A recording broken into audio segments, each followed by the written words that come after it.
Ai, esse pretinho incompetente derrubou meu vinho. A frase caiu no salão do hotel como um copo arremessado, estilhaçou etiqueta, silêncio e reputação em uma só batida. O champanhe espirrou rubro sobre o linho fino, a gota que escorreu pelo braço do terno do empresário brilhou à luz dos candelabros Baccarat como um pequeno crime. Um Mercedes preto esperava do lado de fora, dentro, os sotaques e sorrisos eram de porcelana. Elias Monteiro parou imóvel com a bandeja numa mão, 3 pratos de porcelana pesada, um guardanapo dobrado com precisão, e o outro braço parecia não lhe pertencer naquele instante. O reflexo do candelabro tocou o couro do seu sapato gasto e fez uma faixa de luz que lembrava o corte de uma câmera.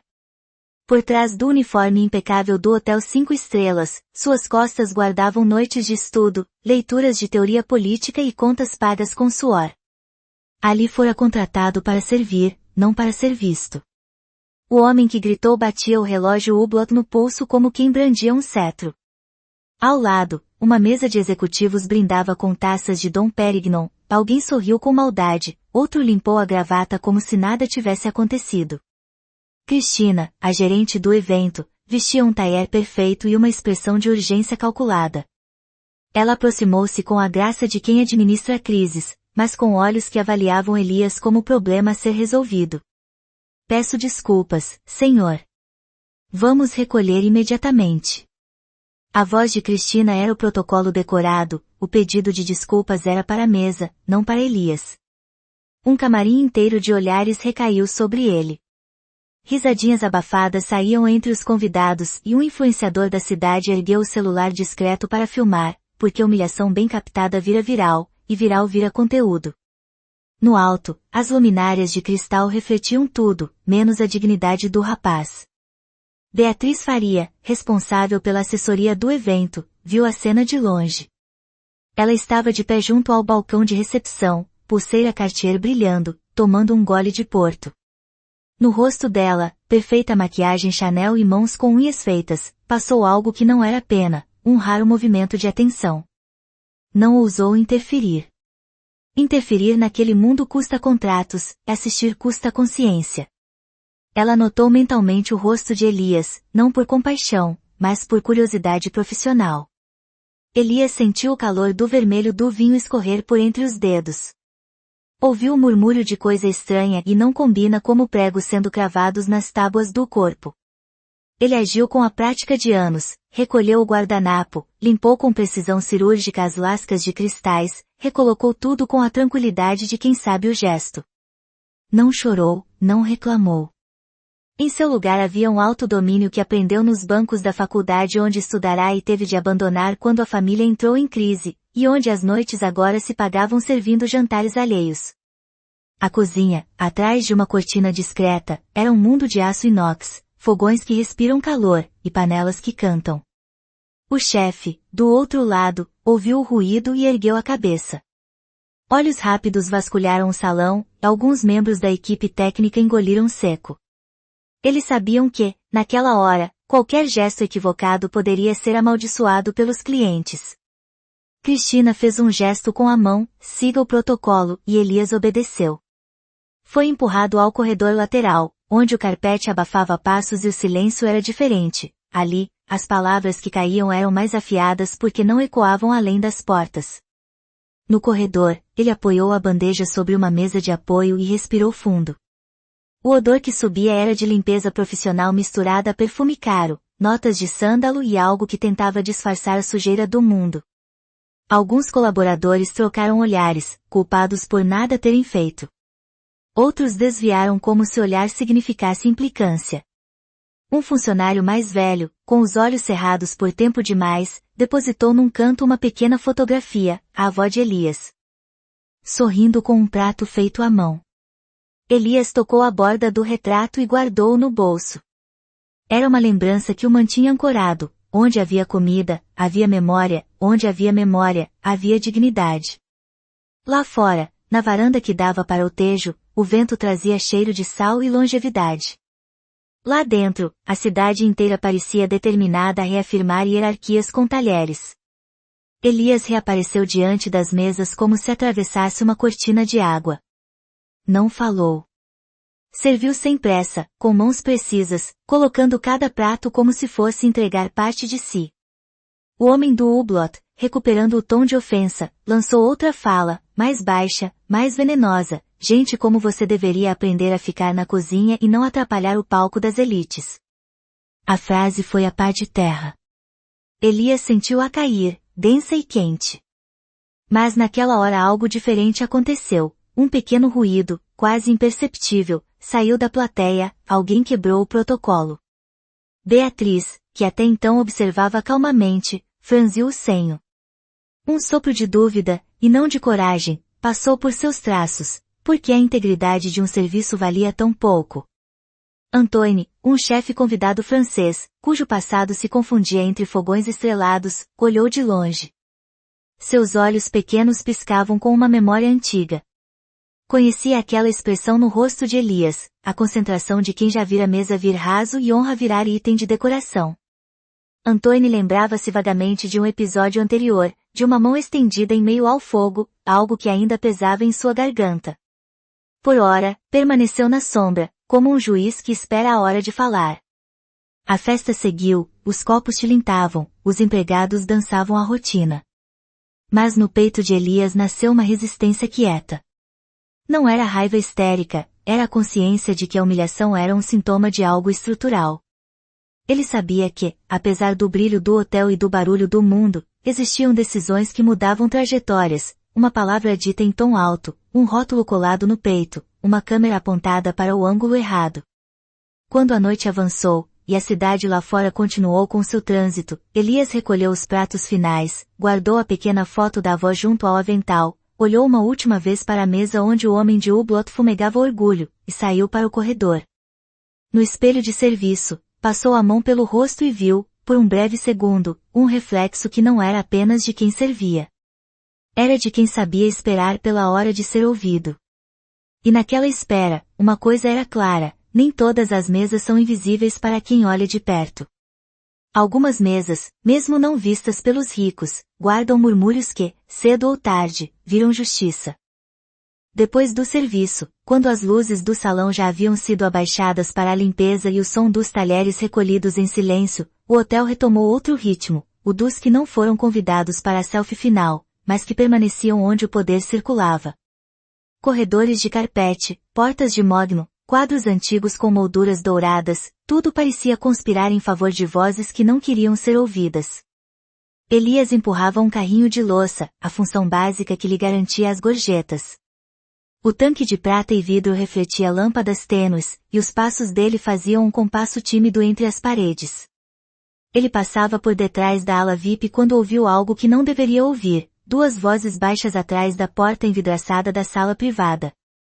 Do lado de fora, o ar estava mais frio, o cheiro do porte envelhecido escapava por frestas. Elias parou, a mão sobre a barra do carrinho como se apoiando num leme. Curiosidade e medo disputaram dentro do seu peito, a memória do protocolo pedia que seguisse em frente, mas havia algo na entonação, cortes, sussurros, cifra, que o puxou. Pela fenda da porta, enxergou as costas do homem que chamaram de Duarte. O terno azul marinho acentuava ombros. Ao lado dele, Otávio Ruiz, de postura mais contida, olhar calculista, mexia num guardanapo como se fosse um mapa. Havia também um laptop aberto, luzes azuis no teclado, e papéis espalhados, umas planilhas, contratos marcados a vermelho. Se isso vazar, perdemos concessões na África, Duarte dizia, a voz tão baixa que parecia quase segredo de clube. Mas com a cláusula X a gente consegue driblar a fiscalização. Simples, transferência via terceirização, empresa fantasma, e um lobista local que resolve. As palavras caíram como pedras no silêncio do corredor. Elias sentiu o ar faltar. Cláusula X terceirização. Empresa fantasma. Ele reconheceu termos, havia lido algo parecido nos livros quando estudava, memórias de disciplinas de direito e administração que tivera de abandonar. Cada termo era um fio que, puxado, poderia desembaraçar uma trama inteira. Do outro lado da sala, Otávio inclinou-se. Temos a assinatura do gerente local. Uma vez assinado, só a auditoria internacional para nos parar, e nós mesmos sabemos como esticar prazos. O riso contido de Duarte foi curto. Perfeito. Contamos com a obediência do pessoal certo. E com a discrição do hotel. Ninguém precisa saber que uma transação dessa magnitude passou por aqui. Elias recuou um passo. O carrinho rangeu e um som baixo denunciou sua presença. Por um segundo, Duarte virou o rosto, como se pressentisse um sopro. Elias congelou, o corpo preso entre o impulso de fugir e a necessidade de permanecer, de entender. Não era só curiosidade, era um nó de justiça que apertava o seu peito. Ele lembrava das matérias que aprenderá, daquelas noites em que traduzira relatórios, e de promessas silenciosas que fizera à família, promessas para tirar a mãe de trabalhos que lhe doíam o corpo. Se fosse verdade, ali estava algo que podia arruinar vidas e arrumar outras. Foi então que, do outro lado da porta, a figura de Beatriz deslizou em cena, não entrou, apenas ficou encostada ao batente, como se observasse com profissionalismo. Ela fingiu estar recolhendo um copo, mas a atenção da mão não era um gesto, era estratégia. Beatriz não tinha coragem então de interromper, mas havia notado algo, o tom urdido, a fala em código, o modo eficaz com que o mundo do dinheiro tratava problemas como se fossem números. Quem é esse rapaz? Catarina, voz de dúbia preocupação, sussurrou sem olhar. Somente um empregado, respondeu Duarte, breve. Mas havia uma sombra de cálculo no nome como se avaliasse risco. Mantenha-o distante. Elias recuou, os dedos prendendo lembretes, nomes, números, a cara do documento com um carimbo em vermelho. Ele poderia esquecer a cara dos jantares elegantes, não esqueceria os números. Voltou ao trabalho como se carregasse um cofre. Oh! Coração martelava, e a cabeça já traduzia possibilidades. Denunciar poderia ser suicídio social para alguém sem recursos, calar poderia ser cumplicidade. Nas horas seguintes Elias não dormiu. As palavras no corredor ecoavam como um tambor. No pequeno quarto que alugava, a foto da avó tremia sobre a mesa de cabeceira. Ele sabia que a justiça era um processo longo, mas também sabia que informação é moeda. Se tivesse provas, poderia barganhar. Se falasse, poderia perder tudo. Era um cálculo frio que se travava entre seus dedos. No dia seguinte, Beatriz apareceu, com o bloco de notas sempre à mão. Ela observou Elias de longe, mais próxima agora por curiosidade cínica. Havia algo nele que não se encaixava no molde do servil, os olhos dele eram de leitor, de alguém que pesa palavras. Ela desejou, pela primeira vez, intervir sem receber lucro, uma fagulha de ética talvez. Mas a postura de Beatriz ainda era pragmática, perceber não era intervir. Enquanto isso, Duarte seguiu com a rotina calculada, sorrisos, elogios em público, promessas em privado. As grietas do plano, se há, permaneciam escondidas sob as toalhas de linho. Mas havia agora uma variável imprevista, um empregado atento que conhecia o vocabulário das engrenagens do poder. E onde há variáveis, há risco. Elias ajeitou a gravata falsa do uniforme, limpou a bandeja com as mãos já calejadas, e sussurrou baixinho para si mesmo, se eu fizer algo, que seja para mudar a balança a favor de quem não tem pulso firme no relógio. No silêncio do serviço diário, o sussurro cresceu, segredos existem onde o brilho não alcança. E segredos, uma vez sussurrados, encontram ouvidos que transformam destino. O sol já havia mergulhado atrás das colinas de Lisboa quando o salão do Pestana Palace ganhou vida novamente. A noite de gala tinha um brilho diferente, cristais pendiam como pequenas luas, guardanapos bordados descansavam sobre porcelanas importadas, e o perfume amadeirado dos convidados, misturado ao aroma de trufas brancas, formava uma nuvem densa de luxo. Era a noite onde contratos seriam assinados, alianças fortalecidas, e onde a aparência valia mais que a verdade. Elias passou entre as mesas com a postura treinada de invisibilidade. Cada passo, silencioso, cada prato, posado com precisão. No bolso interno do casaco, a foto da avó, pequena e já desgastada, lembrava-o de quem era e por que resistia. Quando ele aproximou-se da mesa principal, notou algo deslocado no ambiente, um nervosismo inquietante pairava sobre Duarte Cerqueira. O empresário mexia no relógio Hublot como um vício, a cada 5 segundos, enquanto esticava o colarinho. Otávio Ruiz, ao seu lado, parecia calmo demais, o que significava que estava analisando algo. Beatriz, com seu tablet de anotações, caminhava entre as mesas como uma sombra elegante. Mas o olhar dela mantinha-se fixo no celular, notificações pipocavam com insistência. Ela franziu o senho, leu algo 2 vezes, depois 3. Elias percebeu. Algo tinha acontecido. O primeiro impacto veio como um relâmpago silencioso, o telão secundário do salão, que deveria exibir uma montagem com paisagens de Lisboa, piscou, e por um segundo mostrou um arquivo não autorizado. Um PDF. Com o nome do contrato. Cláusula X Empresas de Fachada. Assinaturas. O coração de Elias parou por meio segundo. Antes que alguém pudesse entender, a tela voltou ao normal, mas o estrago estava instalado. A mesa dos jornalistas convidados, até então tranquilos, começou a se agitar. Celulares foram levantados. Olhares trocados. O jantar não ruíra ainda, mas estava inclinado. Duarte levantou-se tão rápido que derrubou uma taça. O vinho tinto espirrou no linho branco como sangue fresco. O que foi isso? Sussurrou ele entre dentes. Beatriz aproximou-se com passos firmes. O arquivo vazou, Duarte. Como assim vazou? As redações já receberam.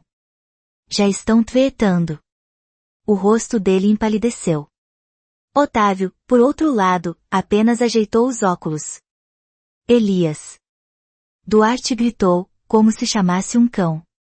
Aqui. Elias aproximou-se, o corpo tenso. Explique isso, Duarte disse, apontando para o tablet de Beatriz, onde a imagem do PDF estava aberta. Elias piscou, confuso. Senhor, eu não tenho permissão para, não perguntei sobre permissão, cuspiu Duarte. Perguntei o que você fez. Beatriz tentou intervir, Duarte, ele não tem acesso ao cálice. Ele gritou, abafado mas cortante. O salão ficou em silêncio. Os convidados observavam discretamente, alguns gravavam. Os sussurros se espalhavam como fumaça. Elias engoliu o seco. Ele sabia que, naquele instante, tudo o que dissesse poderia afundá-lo para sempre. Mas também sabia a verdade. Eu não fiz nada, senhor. Duarte bateu com a mão na mesa. Mentiroso. Você estava perto da sala ontem. Você ouviu coisas. Você viu coisas. E agora, por coincidência, o contrato vaza para a imprensa? Os olhos de Elias brilharam com algo entre medo e indignação. Ele respirou. Foi nesse momento que Otávio Ruiz levantou a mão, gesto pequeno, mas com a autoridade de quem está acostumado a ser obedecido. Calma. A voz dele era baixa, mas fazia os outros calarem-se. Ele olhou para Elias como quem examina uma peça rara. Rapaz, você parece inteligente. Pausa. Diga-nos, você entende o que está nesse documento? Elias foi tomado por um silêncio pesado. O mesmo silêncio que precede decisões que mudam histórias. Finalmente, ele respondeu, entendo, sim. As sobrancelhas de Duarte se ergueram. O que você entende? Você é só um empregado. Elias sentiu a língua pesar, mas não recuou. Eu estudei ciência política antes de trabalhar aqui. Beatriz arregalou os olhos. Otávio inclinou a cabeça, interessado. Continue, disse ele. E então Elias fez o impensável. Com calma. Com precisão. Com a frieza de quem sabe que está pisando no limite entre o perigo e a verdade. A cláusula X não pode existir num acordo deste tipo. Viola as normas de contratação internacional. A empresa terceirizada citada não tem registro real. A assinatura do gerente local não confere com a última auditoria pública. E se este arquivo vazou, significa que alguém com acesso ao documento está tentando se proteger. Silêncio. Beatriz levou a mão à boca. Duarte ficou roxo. Literalmente roxo. A respiração dele acelerou. Como você, como se atreve, ele tentou dizer. Mas Elias continuou, agora mais firme, e mais, se a investigação começar, o nome do Senhor estará no topo. Foi como quebrar o chão onde todos estavam. O salão inteiro pareceu respirar junto, pesado, lento, tenso. Duarte avançou um passo. Você arruinou tudo, seu. Antes que ele completasse a palavra, Otávio Ruiz colocou-se entre eles. O gesto foi suave, mas carregado de uma autoridade esmagadora. Chega. O menino está certo. Duarte encarou-o, incrédulo. Você está do lado dele? De um empregado. Otávio limpou os óculos, tranquilo. Estou do lado dos fatos. Virou-se para Elias. Rapaz, você sabe mais do que eu esperava. Foi nesse momento que Elias percebeu, não era apenas observado. Estava sendo avaliado. E qualquer coisa que viesse a seguir, boa ou ruim, mudaria sua vida para sempre. No fundo do salão, luzes de câmeras começaram a aparecer atrás do vidro das janelas panorâmicas. A imprensa havia chegado. O jantar havia desabado. E a verdade, finalmente, tinha encontrado palco. O salão já não era um salão. Era uma arena. De um lado, Duarte Cerqueira, rosto ruborizado, respiração curta, como uma fera encurralada. Do outro, Elias Monteiro, postura firme, uniforme simples, bandeja ainda na mão como se fosse escudo. Entre ambos, um público de aristocratas, empresários e curiosos que fingiam não ver, mas registravam cada instante como quem assiste a um julgamento silencioso. As câmeras da imprensa pressionavam o vidro do lado de fora, os flashes eram pequenos trovões brancos. Beatriz foi a primeira a se mover. Aproximou-se de Elias, não para protegê-lo, mas para compreender. Ela sussurrou, como você sabe tudo isso? Elias respondeu sem tirar os olhos de Duarte, porque eu estudei. Porque eu li. Porque eu prestei atenção quando ninguém esperava que eu prestasse. Otávio Ruiz deixou escapar um sorriso discreto. Interessante, murmurou ele. Duarte explodiu, chega. Vocês estão realmente ouvindo esse moleque? Ele é um ninguém. Um garçom. Ele estava aqui ontem, espionando, não estava espionando, Elias cortou, firme. Vocês estavam falando alto demais. Alguns convidados prenderam o riso. Duarte tremeu, não de medo, mas de humilhação. Escuta aqui, seu ingrato. Otávio levantou a mão. Não. Ele vai continuar. Duarte ficou estático. O ar entre eles parecia elétrico. E Elias, pela primeira vez na vida, foi convidado a falar num lugar onde só vozes ricas costumeiramente ecoavam. Vamos ao documento, Elias começou, calmamente. A cláusula X cria um desvio ilegal mascarado como terceirização. O nome da firma, Solares do Atlântico, não está no registro europeu. E a assinatura do gestor moçambicano tem diferenças claras da última auditoria que eu consultei quando estudava. Beatriz arregalou os olhos. Você estudou Moçambique. Eu sou de lá, respondeu Elias. E naquele instante, sua voz carregava o peso de uma nação inteira que tinha sido explorada por homens como Duarte. Otávio apoiou o queixo na mão. E segundo você, quem seria beneficiado? Elias apontou com o queixo para o próprio Duarte, gesto sutil, mas letal. Ele. E seus sócios silenciosos. Um murmúrio correu pelo salão como vento cortante. Duarte quase gritou, isso é calúnia. Não se o documento estiver certo, Elias respondeu. E ele está. Ele virou-se para os convidados. Esse acordo drena recursos de comunidades inteiras. Quem paga o preço são pessoas como minha família. Quem ganha são pessoas que usam relógios como o seu. Duarte automaticamente cobriu o hublot com a manga, reflexo de culpa, não de elegância. Beatriz observou esse gesto e entendeu, o poderoso estava com medo.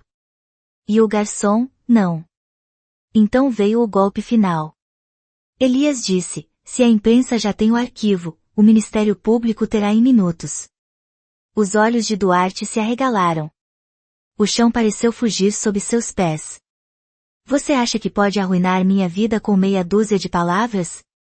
Elias respondeu com simplicidade assustadora, eu não arruinei nada, senhor. A verdade só encontrou um microfone. Otávio Ruiz levantou-se devagar. Ele caminhou até Elias, como um general aproximando-se de um novo comandante. Estendeu-lhe a mão. Você tem coragem e conhecimento. Preciso de pessoas assim. A frase mergulhou o salão em espanto. Um bilionário brasileiro, um dos nomes mais poderosos da energia latino-americana, oferecendo reconhecimento para um garçom? Duarte balbuciou, Otávio, você está louco? Ele é só ele é o único aqui que sabe o que está acontecendo, Otávio o interrompeu. E o único que não mentiu. Beatriz fechou o tablet com força. Ela finalmente viu o homem à sua frente, não o empregado, não o silencioso, mas o intelectual interrompido por um país, por uma crise, por um sistema. E algo. Dentro dela, algo que tinha sido endurecido pela carreira, se abriu. A confusão aumentava. Jornalistas batiam no vidro, exigindo entrada. Guardas do hotel recebiam ordens contraditórias. O diretor do evento corria de um lado a outro como se tentasse apagar incêndios invisíveis. E no centro de tudo, Elias permanecia calmo. Como se, pela primeira vez, estivesse exatamente onde deveria estar. Duarte tentou seu último ataque, você vai pagar por isso. Vou destruir você. Você e essa sua raça ingrata, mas ele não terminou. Porque alguém o empurrou, com força surpreendente. Beatriz. O tapa não veio, mas a postura dela, a mão estendida entre Duarte e Elias, era mais poderosa que qualquer golpe. Não ouse, ela disse. A voz dela era gelo e fogo ao mesmo tempo. Duarte recuou. Não porque temia Beatriz. Mas porque percebeu que, naquele instante, a sala inteira estava do lado errado para ele. E do lado certo para Elias. O jantar já não existia. O contrato já não existia. O controle já não existia. E o garçom, o invisível, o humilhado, agora sabia demais. E nenhum dos poderosos ali tinha preparo para lidar com isso. O vidro finalmente cedeu. Os seguranças não conseguiram mais segurar a pressão dos jornalistas, e a porta principal do salão foi engolida por uma avalanche de luzes brancas, microfones estendidos e câmeras apontadas como miras de um batalhão moderno. O Pestana Palace, símbolo de elegância de Lisboa, transformou-se em campo de batalha informativa. Os convidados, atônitos, tentavam esconder rostos atrás de taças de cristal. Outros saíam como sombras rápidas para evitar exposição. Apenas 3 pessoas permaneceram imóveis, como se o destino as tivesse colocado ali com propósito, Elias, Beatriz, Otávio Ruiz. E Duarte, preso entre eles e o colapso. As perguntas começaram a chover, é verdade que o contrato envolve empresas falsas? Quem vazou o documento? Duarte, o senhor confirma as assinaturas? Cada flash era uma navalha. Cada microfone, uma sentença. Beatriz tentou organizar o caos, mas era impossível, a verdade tinha força própria e não precisava de assessoria. Ela olhou para Elias, que parecia respirar pela primeira vez em horas. A calma dele era desconcertante, como se a tempestade não o tocasse. Otávio aproximou-se dele e disse baixinho, agora não tente se defender. Apenas diga o que viu e o que sabe. Deixe que eles destruam a si mesmos. Elias assentiu. Foi então que Duarte deu seu maior erro. Empurrado por repórteres, encurralado, ofegante, ele berrou, foi ele. Esse pretinho. Ele é o culpado. Ele conspirou contra mim. O salão inteiro congelou. Silêncio absoluto. A palavra, cuspida com ódio bruto, ecoou como uma explosão. Não havia mais como disfarçar, suavizar, transformar aquilo em equívoco. Os olhos de todos ficaram vidrados nele, e não de empatia. Mas de desprezo. Otávio apenas balançou a cabeça. Beatriz fechou os olhos, profundamente envergonhada. E Elias? Elias sentiu a palavra atravessar-lhe o peito, mas não o derrubou. Ele já tinha sobrevivido a coisas piores. Um jornalista aproximou o microfone do rosto dele. Senhor Elias, certo? O senhor deseja responder à acusação? E ali, sob luzes fortes, rodeado por homens engravatados e câmeras, o garçom humilhado respirou fundo, colocou a bandeja no chão, gesto simples, mas simbólico, e falou como alguém que tinha encontrado sua própria voz. Eu não sou culpado de nada. Pausa. Só falei a verdade. Ele olhou diretamente para Duarte, olhos firmes, serenos. A verdade pesa, senhor. Mas quem tem medo dela, pesa ainda mais. Um murmúrio de admiração percorreu a sala. Alguns até aplaudiram, discretamente, mas aplaudiram. A primeira reportagem subiu para os sites em tempo real. Os títulos eram rápidos e afiados: Jornal Escândalo na Energia, empresário é confrontado por funcionário de hotel e foge de perguntas do jornal Contrato Irregular, documentos apontam fraude em concessões africanas do jornal Garçom expõe falhas e é aplaudido em evento de luxo Duarte tentou sair, mas repórteres bloquearam a passagem. Otávio Ruiz permaneceu assistindo, não com pena, mas com avaliação cirúrgica. E foi ali, no meio do caos, que Beatriz colocou a mão no ombro de Elias. Você salvou mais do que um jantar. Você expôs um sistema inteiro. Elias não respondeu. Ele estava exausto, não de corpo, mas de alma. Uma hora depois, a polícia econômica chegou. Duarte foi convidado a prestar depoimento. Ele saiu algemado de maneira quase simbólica, ainda que discretamente, por uma porta lateral, mas não foi discreto o suficiente para escapar das câmeras. A imagem dele sendo conduzido, espalhou-se em minutos. No dia seguinte, Elias recebeu um convite inesperado. Uma carta impressa, entregue pela própria diretoria do hotel, bolsa integral de retorno à universidade. Curso de ciência política. Financiada anonimamente. Mas ele sabia. Sabia exatamente de quem vinha. Otávio Ruiz observava tudo à distância, sempre à distância. Homens como ele não dão presentes. Eles investem. Mas Elias não tinha medo dessa verdade. À noite, ele caminhou até o cais do Tejo. Lisboa brilhava em reflexos dourados sobre a água escura. O vento trazia cheiro de maresia e possibilidades, uma sensação que há muito não sentia. Ele segurou a foto da avó entre os dedos. No reflexo do rio, viu não o garçom, mas o homem que tinha sobrevivido a um mundo que não o queria ali. E sussurrou, para ninguém além de si, a verdade pesa, mas liberta. O rio levou as palavras, e a noite as guardou. E por fim, Elias caminhou, não como empregado invisível, mas como alguém que, pela primeira vez, tinha luz própria.